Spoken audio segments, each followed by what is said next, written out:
Hi, this is Stephen Whitfield, drilling contractor here at the 2023 IADC Well Control Conference of the Americas in New Orleans, Louisiana. And with me right now is Adam Keith, MPD product champion at Patterson-UTI. Mr. Keith gave a presentation about MPD. We're going to talk a little bit about that here today. So Adam, thank you so much for joining me. Yes, sir. Thank you.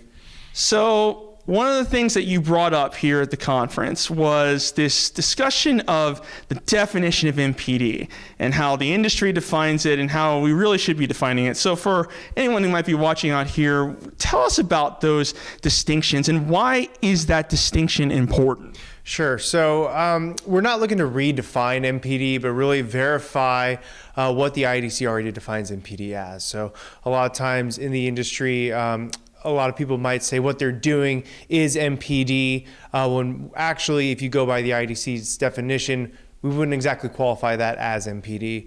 And then conversely, some people might say, oh, we're doing something like we're underbalance drilling out here, in West Texas. Or we're closing the valves and allowing the well to pressure up against them, and that's called MPD. And we're trying to say, well, no, actually, underbalance drilling and MPD are two different things. And allowing the well to pressure against orbit valves, you're not precisely controlling the annular pressure profile at all there. So that we wouldn't even qualify that as MPD either. Really, you're just taking well control after each connection. So what we did at Patterson is we're trying to verify, this is what the definition of MPD is, and this is how we're supposed to qualify within the industry to make sure that we're doing the right things.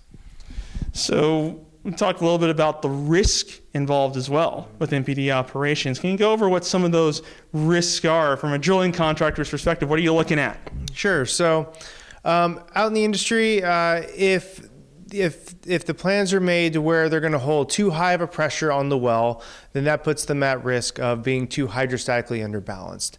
And what that means is you're basically lowering your kick tolerance to a point that when you do take an influx, that kick intensity starts at the pressure needed to maintain your overbalance. So if they're already planning to trap over 1,000 PSI on connections, that means your kick starts at 1,000 PSI and it only goes up from there. So really, the more pressure you hold or you plan to hold for MPD operations really can exacerbate the magnitude of the consequence eventually when, if and when you do come under a well control situation.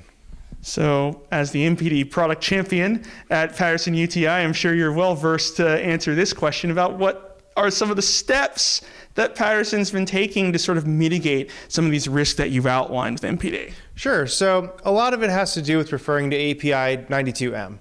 That document's been around for at least a decade, and it outlines what you're supposed to do for proper planning, procedures, and engineering for MPD jobs. And all we did was we took that and we tried to simplify it to not only the people within our own organization, but auditing MPD operations that are being planned by our customers. And we're saying, okay, look, if anytime MPD is installed on any of our rigs, we require information saying, what kind of system is it? Where is it installed on the rig? Show me the flow paths. And we require an MPD operations matrix that says, here's the pressures we plan to hold. Here's when we're outside of that plan. And here's when we're so far outside the plan, stop, shut in the well. So that lowers the risk of any well control getting out of hand. It lets our people know what pressures they should see, what they shouldn't see. And it gives them a lot more support for stop work authority. So what are some of the next steps that you think we're going to see sort of industry-wide with sort of MPD operations, safety, risk management, and all of that? So 3 years ago, I really had to fight tooth and nail to get some MPD operations matrices.